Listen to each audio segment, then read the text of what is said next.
இந்த 3 உணவுப் பொருட்கள் உங்க எலும்ப பலவீனமா ஆக்கிட்டே போகும். என்னன்னு தெரிஞ்சுக்கலாமா? வணக்கம், நான் doctor Divya Thangaraj, MD homeopathy consultant. First, carbonated drinks are cold drinks.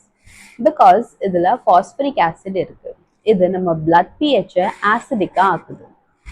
இதை பேலன்ஸ் பண்ணுறதுக்கு நம்ம எலும்புல இருந்து கால்சியம் வெளியேறிட்டே இருக்கு. கிராஜுவலி நம்மளுக்கே தெரியாமல் நம்ம எலும்பு வீக் ஆகிட்டே போகும். Second, caffeinated beverages. அதிகமான அளவில் டீ, காஃபி இதெல்லாம் குடிச்சா நம்ம உடம்புல கால்சியம் அப்சார்ப்ஷன் கம்மியாகிட்டே போகும்.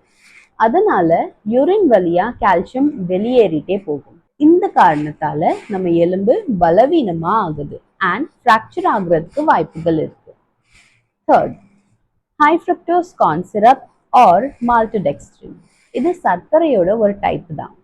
மார்க்கெட்ல கிடைக்கிற நிறைய package foods like sodas, fruit juices, biscuits, ஏன் டயபெட்டிக் ஹெல்த் ட்ரிங்க்ஸ்ல கூட இது யூஸ் பண்ணுவாங்க.